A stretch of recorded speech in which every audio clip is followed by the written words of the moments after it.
Assalamualaikum Rasulillah wa ala alihi wa sahbihi wa mawala.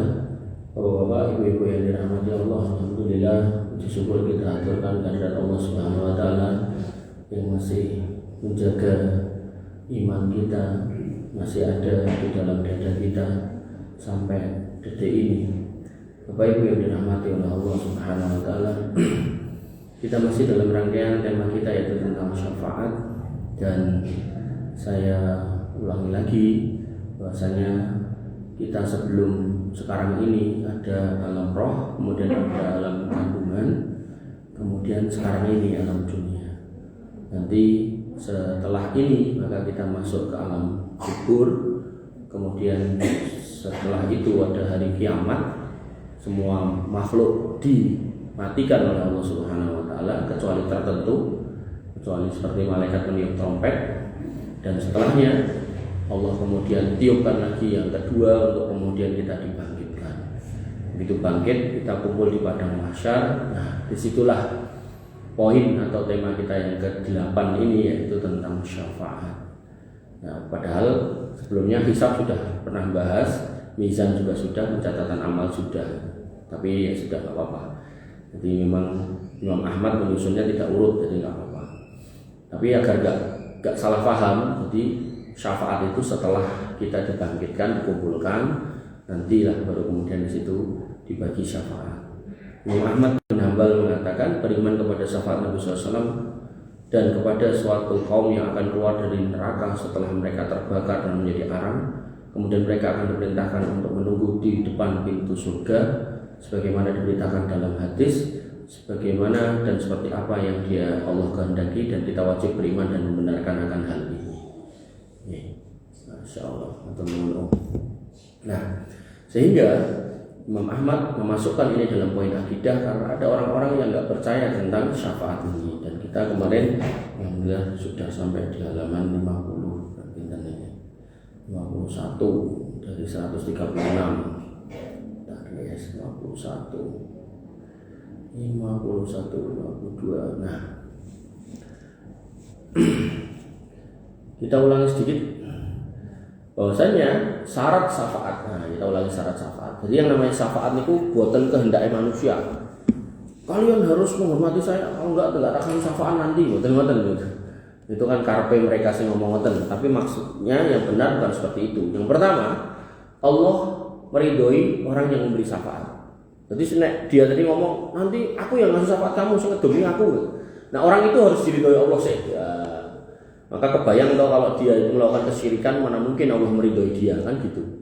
Nah, mungkin juga dia orang kafir, nggak mungkin. Apalagi orang munafik tambah-tambah nggak mungkin. Kemudian yang kedua, Allah meridhoi yang diberi syafaat. Jadi misal si fulan ini orang baik, yang Allah jadi ridho kalau dia beri syafaat. Ning sing dikei sapa? Oh, kafir, nggak bisa. Nah, jadi ini syarat yang kedua.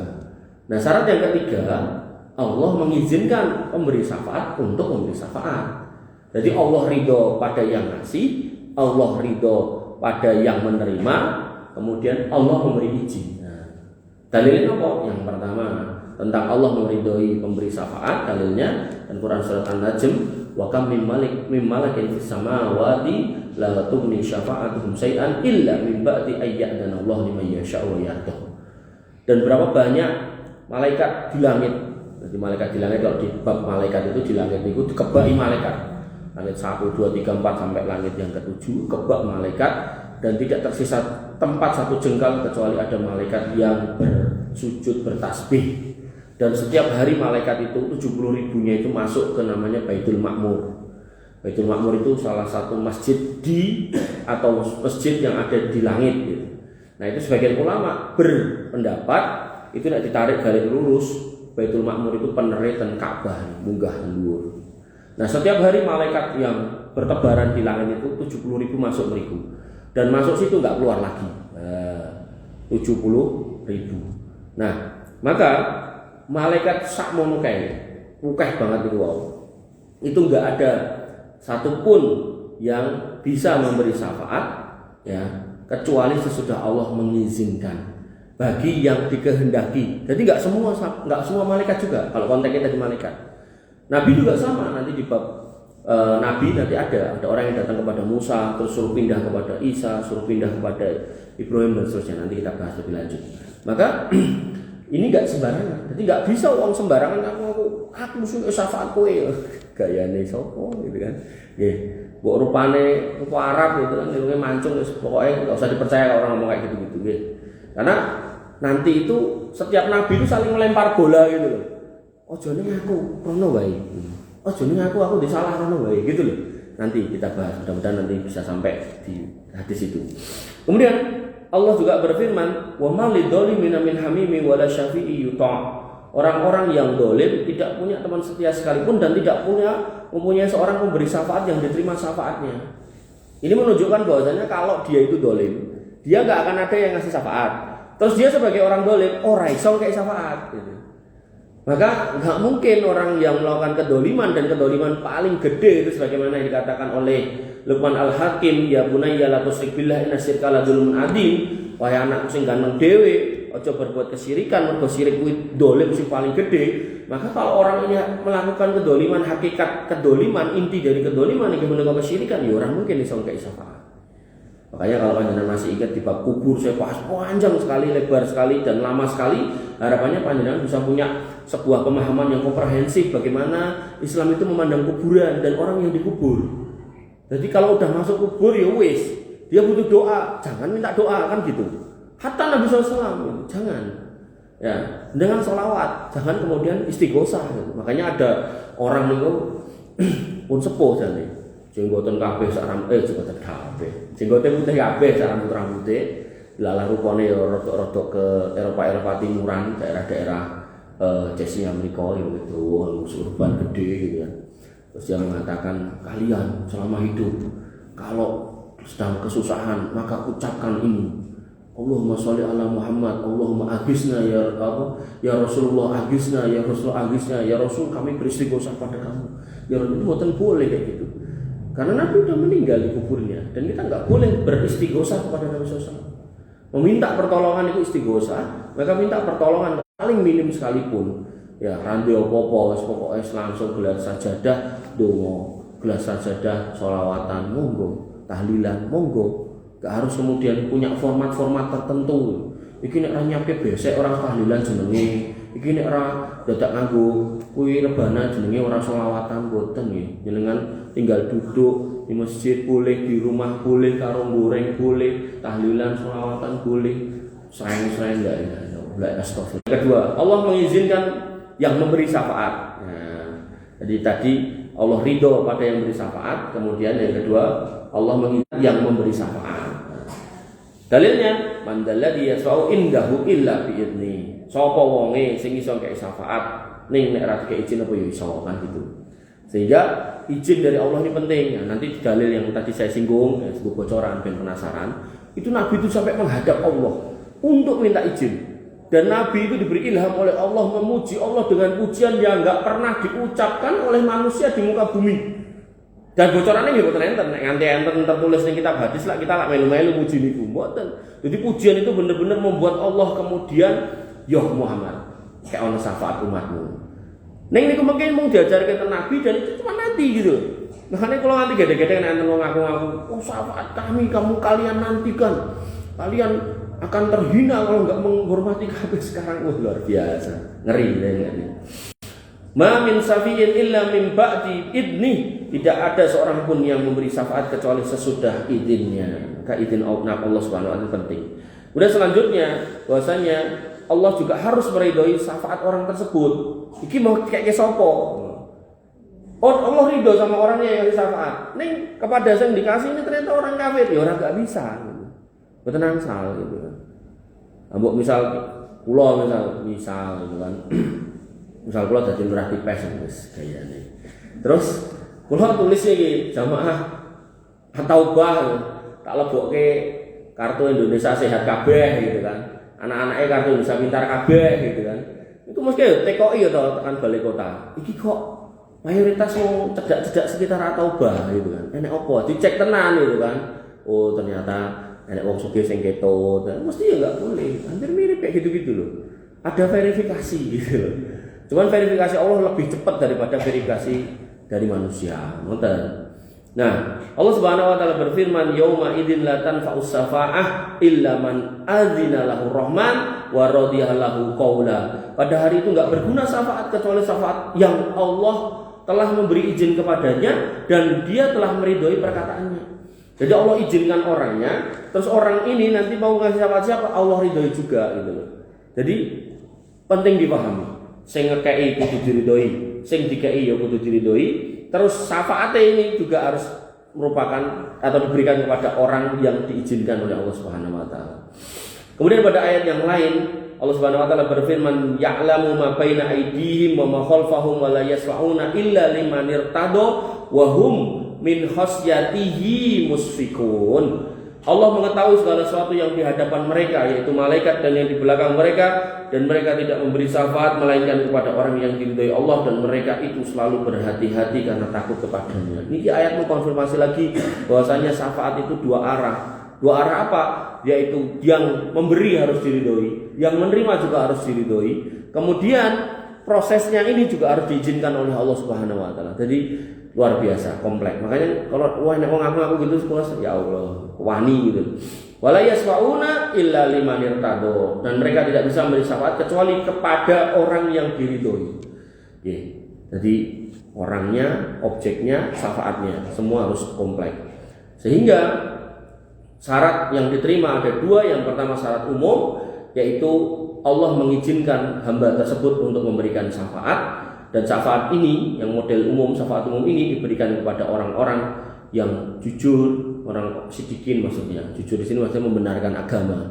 Jadi kalau ada dakwah yang sifatnya Quran dan Sunnah, dia enggak kelamaan untuk menyambut, gitu, membenarkan. Kemudian para syuhada dan orang-orang sholih. Kemudian mereka memberikan syafaat kepada penghuni neraka dari kalangan orang-orang yang beriman dan berbuat kemaksiatan agar mereka keluar dari neraka. Jadi walaupun dia sudah di neraka, tapi karena masih punya iman, maka bisa dikeluarkan dengan syafaat-syafaat tersebut. Contoh syafaat dari anak soleh untuk bapaknya. Jadi bapak itu soleh yang belum merokok atau masuk di surga yang level paling bawah, tapi kemudian dinaikkan derajatnya atau dikeluarkan dari neraka. Dia bertanya, kok bisa kayak gini? Kemudian dikatakan kepada yang bersangkutan, istighfari waladaka, karena anakmu yang beristighfar setiap hari. Kemudian yang kedua, ada juga syafaat khusus, yaitu syafaat yang khusus diberikan kepada Nabi Muhammad SAW dan merupakan syafaat terbesar pada hari kiamat. Yaitu tatkala manusia dirundung kesedihan dan bencana yang tidak kuat mereka tahan, mereka minta kepada orang-orang tertentu yang diberi wewenangan oleh Allah untuk memberi syafaat. Mereka pergi kepada Nabi Adam, Nuh, Ibrahim, Musa, Isa, tapi mereka semua tidak bisa memberi syafaat. Hingga mereka datang kepada Nabi Muhammad SAW, lalu beliau berdiri dan meminta syafaat kepada Allah Subhanahu wa taala agar menyelamatkan hambanya dari adab yang besar. Allah pun memenuhi permohonan ini dan menerima syafaatnya. Dan ini termasuk kedudukan yang terpuji yang dijanjikan Allah dalam firman-Nya, "Wa minal laili fatahajjat bihi nafilatan laka asa ayyab'asaka rabbuka maqaman mahmuda." Dan pada sebagian malam hari bersambayanglah, bersolatlah solat tahajud kamu kepada Allah sebagai suatu bagian ibadah tambahan bagimu. Mudah-mudahan Allah Rabbmu mengangkat kamu ke tempat yang terpuji. Nah, maqam mahmudah di sini adalah posisi di mana Nabi SAW mengungguli nabi-nabi yang lain dalam hal syafaat. Jadi umat-umat itu bergeser dari syafaat dari nabi satu ke satu yang lain sampai akhirnya kemudian ketemu dengan Nabi Muhammad SAW. Dan ini yang disebut dengan syafaatul uzma, syafaat yang paling besar. Dan syafaat ini diberikan oleh Allah di padang mahsyar melalui Nabi Muhammad SAW. Ketika manusia mengalami kepanasan yang luar biasa, dibiarkan oleh Allah dalam kurun waktu yang lama, dan mereka hampir-hampir putus asa karena nggak kelihatan akhir dari cerita yang sedang mereka hadapi itu.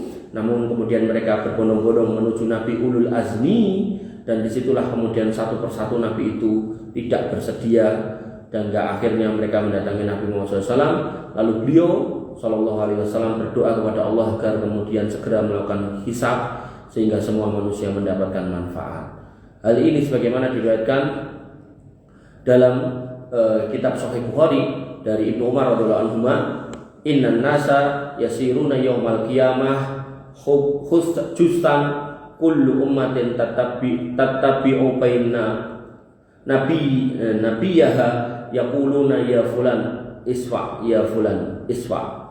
Sungguhnya pada hari kiamat kelak manusia akan menjadi, di sini dikatakan jusan itu bangkai, karena sudah sudah enggak ada harapan gitu.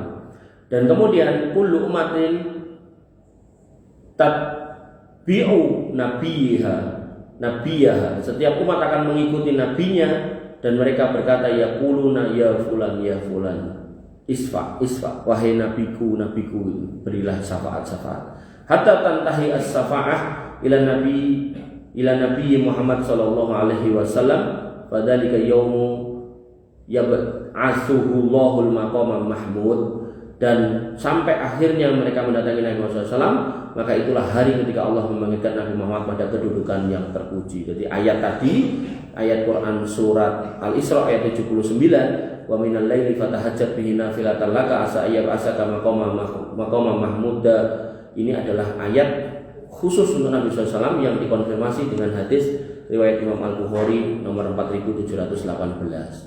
Dan hakikat syafaat Nabi Muhammad SAW adalah doa yang beliau SAW simpan untuk umatnya di hari kiamat nanti.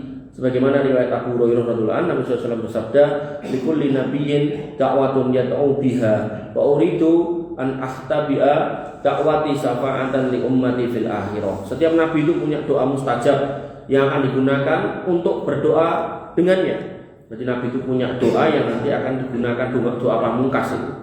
Dan aku ingin menyimpan doa itu sebagai syafaat bagi umatku di hari kiamat nanti.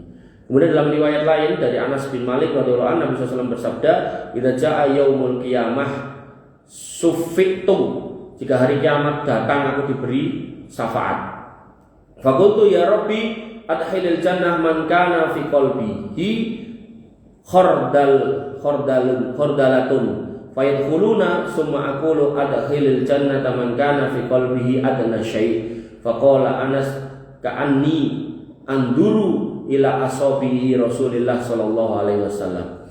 Maka pada hari kiamat aku diberi syafaat, maksudnya diberi kuasa untuk memberi syafaat. Dan aku berkata, wahai Rabbku, masukkanlah aku ke surga, masukkanlah ke dalam surga orang yang masih punya iman walaupun fi qalbihi khardal, walaupun kecil sekecil biji sawi. Biji sawi ini kan ireng cilik ini. Nah, maka walaupun imannya kecil banget, maka fayadkhuluna, mereka yang masih punya iman itu diambil kemudian dimasukkan ke surga. Cuma kemudian aku meminta lagi adkhilil jannah man kana fi qalbi adna min dalik. Kemudian kalau boleh ya Allah, saya minta lagi tolong memasukkan umatku yang masih punya iman walaupun lebih rendah daripada biji sawi tadi, lebih kecil meneh gitu kan. Mungkin kados butiran lemah napa-napa sing paling cilik meneh, tulung menglebetkan. Kemudian seolah-olah seakan-akan aku melihat isyarat pada jari jemari Rasulullah SAW, di isyaratnya cilik, imannya cilik, tapi nggak dicampur dengan kesyirikan. Makanya bab kubur yang lalu kan kita bahas panjang lebar itu karena ben hati-hati ini. Karena jangan sampai kemudian ngapunten jenengan dicoba karo Gusti Allah, dari mulai coba keluarga, dicoba dunya, coba bondoran, duwe kerjaan macam-macam. Akhirnya koncoku kok iso sukses. Wayo tirakat tanggal malam Jumat nih makamnya Habib Fulan gitu. Mangkat. Ampun nggih. Jadi lebih baik kita bersabar di atas tauhid daripada kemudian harus bergelimang kemudahan di atas kesyirikan. Bapak Ibu yang dirahmati oleh Allah Subhanahu wa taala. Lalu riwayat lengkapnya terkait syafaatul uzma, hadis dari Anas bin Malik radhiyallahu anhu yang panjang, dia berkata, "Idza kana yaumul qiyamah majan nas fi ba'd." Ketika hari kiamat manusia itu berduyun-duyun, bergerombolan. Fayatuna Adam fayaquluna isfa' lana ila rabbik. Kemudian gerombolan manusia, kumpulan manusia ini mendatangi Nabiullah Adam, kemudian mereka mengatakan, "Wahai mbahku," kira-kira begitu, "berilah syafaat kepada kami, mintalah syafaat kepada kami dari Rabbmu," gitu kan. Jadi mereka pun ngerti, nek sing ngekeki syafaat itu Adam, ini syafaat dari Allah ngoten lho. Jadi bukan kemudian Adam tiba-tiba iso nyelametke ngoten mboten. Makanya dari awal tadi saya bilang enggak boleh kita beristighosah kepada Nabi Muhammad SAW karena beliau manusia biasa. Apa yang beliau bisa lakukan semua atas izin Allah. Sama halnya dengan ketika nanti naudzubillah umpama kita ketemu dengan Dajjal, maka apa yang bisa dia lakukan itu bukan semata-mata kemampuan dia, tapi karena izin Allah. Nah, Allah enggak ngizin dia enggak mungkin gitu. Makanya enggak boleh kita mengimani dia sebagai Tuhan. Karena dia bukan Tuhan, dia hanya makhluk Allah yang kebetulan diizinkan bisa mematikan, menghidupkan orang mati, mendatangkan hujan dan sak piturute.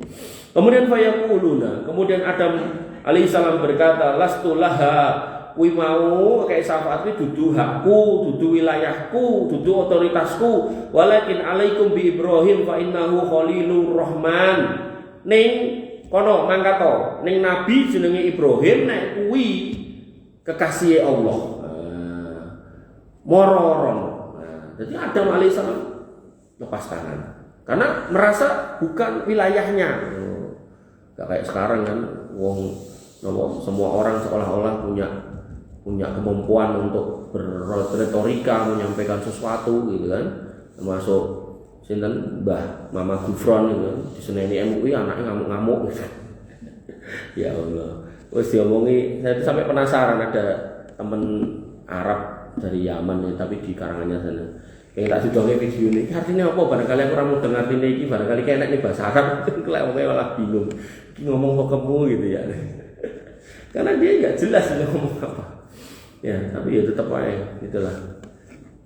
Fayatuna Ibrahim fayakulun lastulaha. Akhirnya mereka sampai kepada Nabiullah Ibrahim alaihissalam.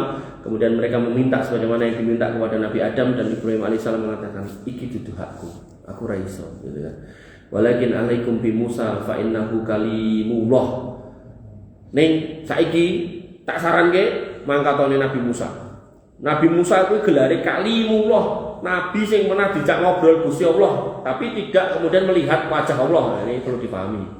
Nanti ada orang-orang kaya Ar-Razi Hasim ngaku, bahkan saya melihat Allah dalam kondisi terjaga lah, ngaku sih jelas. Karena orang-orang Bani Israel itu minta kepada Musa untuk ketemu dengan Allah, lagi sinarnya kecelap mati kabeh gitu. Maka para ulama sepakat Allah tidak bisa dilihat di alam dunia dan hanya bisa dilihat di akhirat, dan hanya khusus buat orang yang masuk surga. Masuk surga dulu, kenikmatan surga dikasih, kemudian ditawari takai luweh gelem orang. Mereka bingung, alam tubayyid wujuhana, bukankah muka kami sudah panjenengan dadekke ganteng dan cantik-cantik? Bukankah sudah jenengan cukupi semuanya? Ki artike apa meneh gitu kan. Wis metu kabeh, metu. Kemudian Allah singkap tabir yang sangat besar, disitulah Allah Ar-Rahman berada. Maka para ulama sepakat baru bisa dilihat nanti nek sudah dan akhirat, dan hanya untuk penghuni surga. Adapun orang-orang kafir lamahjubun, terhijab, tertutup, ora iso. Ngoten. Makanya ada orang ngaku-ngaku sondelo Allah dalam kondisi terjaga, wis ngapusi gitu kan. Jelas itu ngapusi, dalil sudah enggak sesuai kok gitu kan.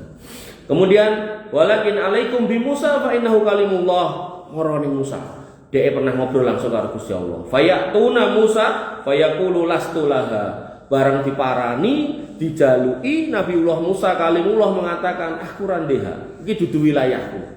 Nah, dan kemudian dia menyarankan sebagaimana nabi-nabi yang lain menyarankan, walakin alaikum bi Isa fa innahu ruhullah wa kalimatuh. Kono mangkatoning Isa alaihi salam, dia ruhnya Allah. Nah, ini ruhnya Allah salah lagi nanti. Orang Nasrani mengatakan ruhnya Allah ini berarti Allah dewe yang menjelma jadi manusia. Boten. Maksudnya ruh yang dikirim oleh Allah Subhanahu wa taala langsung tanpa perantara bapaknya. Kan harusnya proses yang terjadi itu kan ada bapaknya sih. Nah, ini dikirim langsung. Dan wa kalimatuh, kalimat di sini maksudnya kun fayakun, ngoten nggih. Jadi ini harus clear, jangan sampai salah. Jangan sampai kita punya pemahaman mirip-mirip atau melu-melu agama sana gitu. Jangan gitu.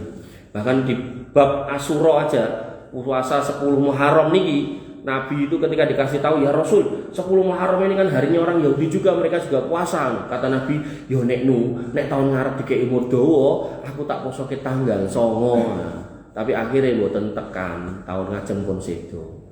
Jadi Nabi sampai urusan puasa sunnah aja ora pengen podo kalih wong Yahudi. Ya, napa meleh bab akidah ya tambah mboten purun gitu kan. Nggih.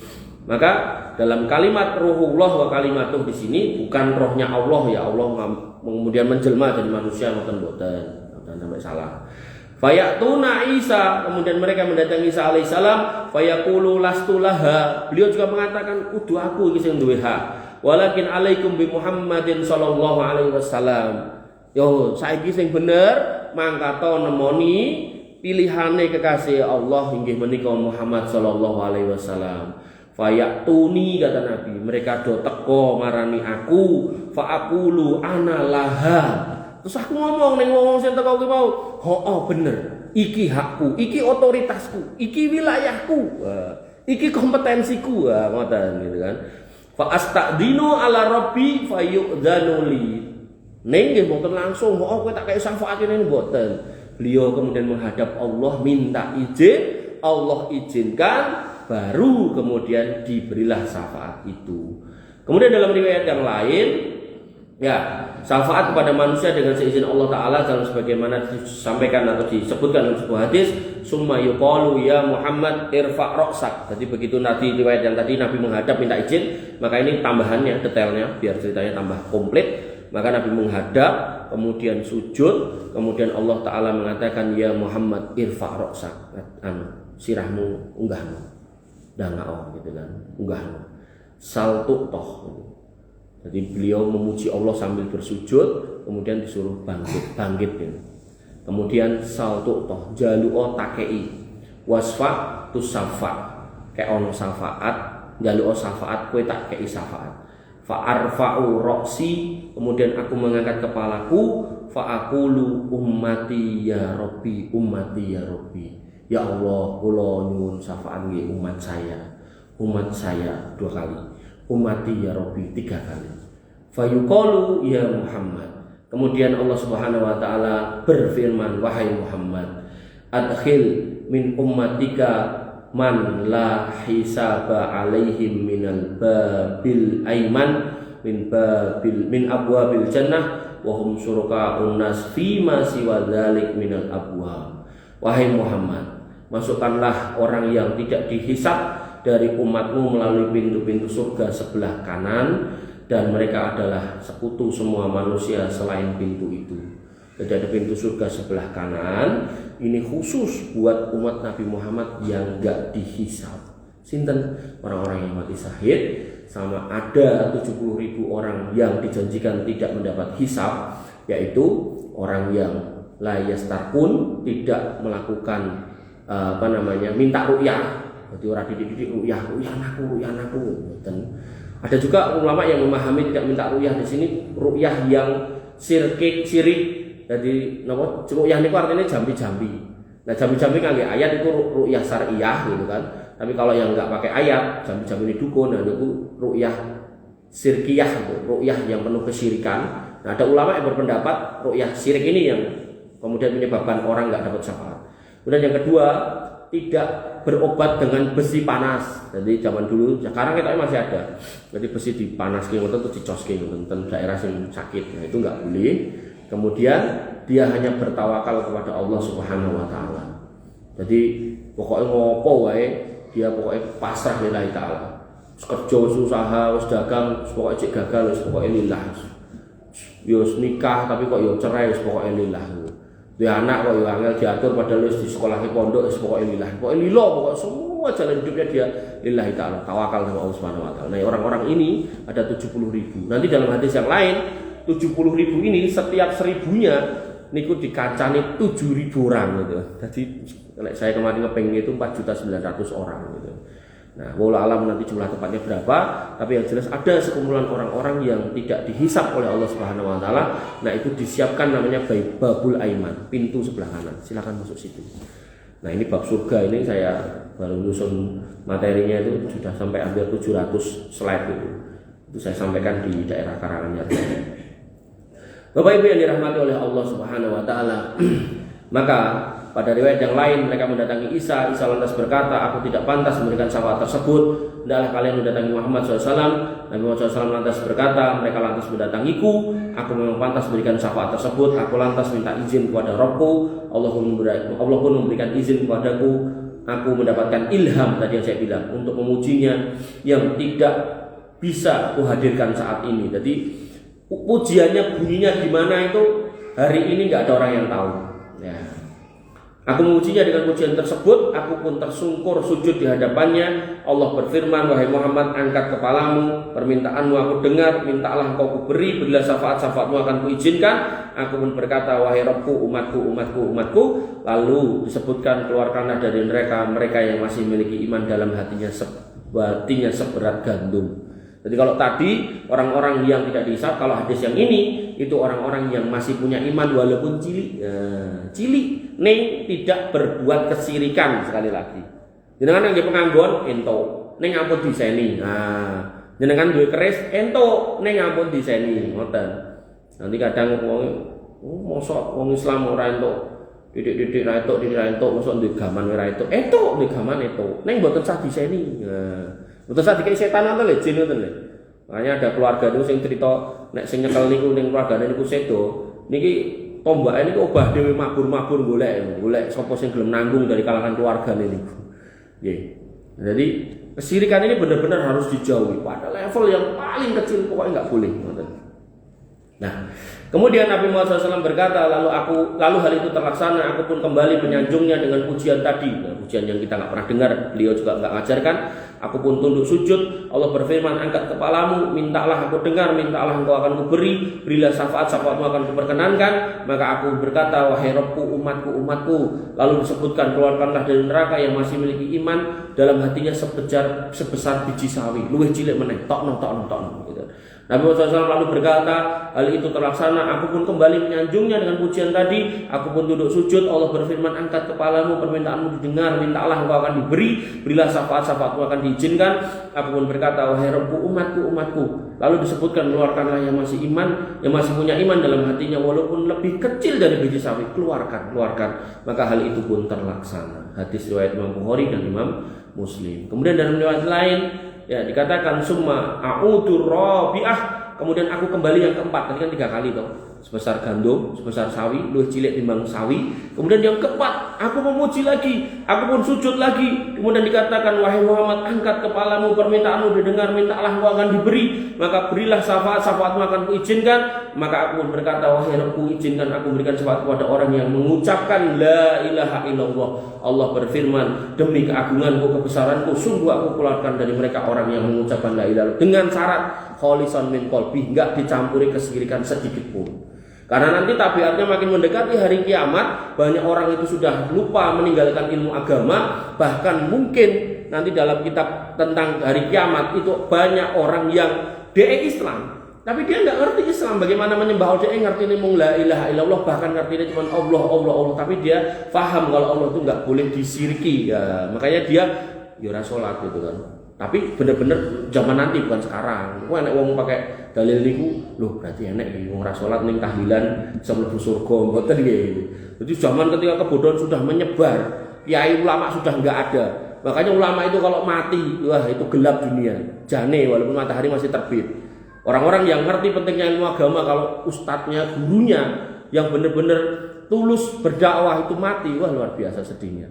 Dan mereka datang ke pemakamannya sampai masjid-masjid yang dihadiri untuk sholat jenazah kebak, sampai tekan dalan-dalan, di kuburan mereka ikut menyolatkan, luar biasa. Maka saya kalau melihat ulama-ulama yang seperti itu kadang ngiri gitu kan. Dia mati musidik gitu. Ngiri karena nanti di bab syafaat atau di bab syafaat juga ada kayak sini ya, mudah-mudahan ada. Itu orang-orang yang disolatkan 40 orang aja yang ahli tauhid, itu dijamin dapat syafaat Nabi. Makanya saya selalu ingatkan di kajian mana-mana gitu. Ya, panjenengan harus punya komitmen. Pokoknya engko sing rawuh ten mriki mau sedo kudu pokoknya. Peksa awake nekani prosesi pemakamane. Soal wong liya ya teko ora masalah, sing penting kita sepakat sih niki kiai-kiai, bapak-bapak, ibu-ibu. Mungkin nek sedo des wayang-wayang mangkat ya, ngoten. Paling ora kan pun ngurangi to niki 1 2 3 4 5. Omong niki 20 berarti sik kurang 20 kas to gitu. Gitu. Ampun jagake kan iki fardu kifayah. Ampun ya gitu. Karena kita udah belajar tauhid, kita udah belajar bagaimana akidah yang benar. Penting itu. Banyak orang disolatke koncone, ning koncone mendem dadi ning kuburan iki ya terus digrujuk ciu barang ya enek lho. Stres-stres iki ra genah. Ya. Terus ngono kuwi dadak ngelokke koncone mati dhisik kok mendem karo sapa gitu kan. Kok main gaple karo sapa. Nggih. Bapak Ibu yang dirahmati oleh Allah Subhanahu wa taala, syafaat kepada penghuni surga agar mereka segera masuk surga. Jadi kalau tadi menyelamatkan dari neraka, dan di minggu yang lalu mudah-mudahan saya enggak salah, saya sudah sebutkan atau jelaskan bagaimana orang terakhir masuk surga itu orang yang diengkok-engkok di neraka habis-habisan, tapi karena masih punya iman terus dikeluarkan. dia merangkak dari surga, dari neraka menuju surga, kemudian dikatakan oleh Allah Subhanahu wa taala, idhab fadkhulil jannah, kono mlebu surga. Urung mlebu surga dia udah menghayalkan surga iki kebak. Kemudian dia mengatakan ya Rabbi gitu kan. Innan nar mamlu'an. Sing jenenge neraka niku pun kebak. Mlebu, lu mau mlebu kono. Dibaleni mulai karo Gusti Allah. Padahal Gusti Allah nek ngomongane lan cara wong niku dituthuk ana kan ya saged, tapi mboten. Saking Maha Rohimnya Allah ini kepada kita, orang yang masih punya iman ini, dengan syaratan sekali lagi, sudah tak ulang berkali-kali, jangan berbuat kesyirikan. Makanya yang namanya Rahmannya Allah itu tentunya mung 1%, 90% itu disimpan buat orang-orang yang bertauhid. Dan nanti di bab surga dan neraka, orang-orang bertauhid itu cacahe niku sithik banget, seteng sithike kaya wulu putih ning sapi ireng, apa kaya wulu ireng ning sapi putih. Memang bayangke niku, sithike saking sithike. Nek kita kan kaya ulu ning kelek itu kan itu jek termasuk akeh gitu kan. Niki ning sapi sing sak awak wulu kabeh gitu kan. Ning wulune putih sapine ireng. Apa wulune ireng sapine putih? Sithik banget saestu. Makanya jenengan enggak usah kemudian silau sama sekumpulan orang sing banyak ning nyembah kuburan gitu loh. Sekumpulan orang banyak ning nyembah patung-patung enggak usah silau. Enggak usah kemudian napa nek wong Jawa ngarani, aja kepinginan niku lho. Kok kayak oleh kok ning bait no atau bah 20 atau 30 berarti kita bener kono ndak. Allah udah tegaskan wa qalilum min ibadiyas syakur, hamba yang bersyukur niku sithik. Hakikat syukur ya dia ngerti, dia sebagai hamba niku harus beribadah kepada Allah, dia ngerti itulah orang-orang yang pandai bersyukur. Dan cara beribadah kepada Allah yang paling utama ya bertauhid. Dan dosa yang paling besar ya lawan dari tauhid kesyirikan. Ngoten. Bapak Ibu yang dirahmati oleh Allah Subhanahu wa taala. Terus orang tadi kalau mlebu surga wegah menghayalkan itu. Kemudian Allah mengatakan yang ketiga, piye nek kowe mlebu kono terus dikai kenikmatan raja dunya ping 10, piye gitu kan. Wah, terus dhek mengatakan apa jenengan lagi ngece kula. Wong dosa kula kathah. Nah ini loh tabiat orang yang di dunia gene ngeyel, kon salat wegah, kon kudungan wegah, kon ngomong jujur wegah, gene ngeyel. Di akhirat pun setelah dari neraka dilebokke surga kok kecik ngeyel itu loh. Padahal yang menyuruh itu Allah Subhanahu wa taala, bukan siapa-siapa. Nah sing ngomong koncone mungkin cek iso dihapusi kan gitu. Allah masa ya Allah ngapusi. Innallaha la yukhliful mi'ad. Nanti dalam riwayat yang lain Allah mengatakan mlebu kono, takei kenikmatan kaya raja dunya ditambah meneh, tambah meneh. Gusti Allah nembe ngendikan ping 3 dhek wis ngomong raditu ya Rabbi aku ridho.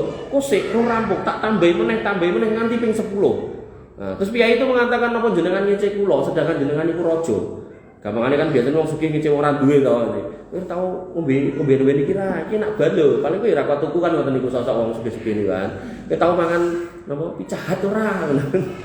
Nek bisa wis ra patekan nggih napa nggih panganan sing angel. Kowe tau mangan ingkung dinosaurus ra. Ya wong sugih aku kuat dituku to gitu kan sampai ada bahasa hukum pun bisa aku beli gitu kan. Nah, maka dia pun ngomong kayak gitu.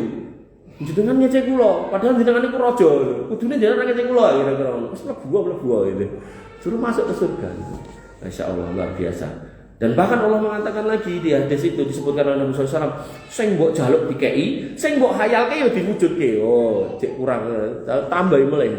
Maka Bapak Ibu yang dirahmati oleh Allah Subhanahu wa taala, hakikatnya ketika kita tidak melakukan dosa-dosa besar, maka itu insya Allah menutup peluang kita menjadi orang terakhir yang masuk surga. Insya Allah jenengan boten orang terakhir. Dengan catatan dosa besar ditinggalke. Molimo gitu kan, ditinggalke. Semua kedoliman itu ditinggalke. Nah, kemudian ibadah kita ya ketika itu levelnya wajib ya maka itu menjadi syarat utama untuk masuk surga. Lah jenengan tambahi dengan sunnah, sholat sunnah, puasa sunnah, ya, kemudian tahajud, kemudian witir, sholat duha, sholat suruh, pengajian ngeten iki, maca Quran lan sak piturute yang tidak masuk kategori wajib. Wajib niku kan kalau ditinggalkan dosa gitu kan. Sunnah itu kalau ditinggalkan enggak berdosa gitu kan. Maka dalam konteks jenengan tambahi dengan ibadah sunnah, maka itu membuat posisi jenengan ten surga niku tambah dhuwur, ngoten. Artinya umpami di sini ada orang yang rajin tahajud, maka insya Allah posisinya lebih tinggi daripada orang yang enggak rajin tahajud. Jenengan yang rajin maos Quran, insya Allah posisi jenengan tersurga bakal lebih tinggi daripada orang yang enggak baca Quran atau jarang baca Quran.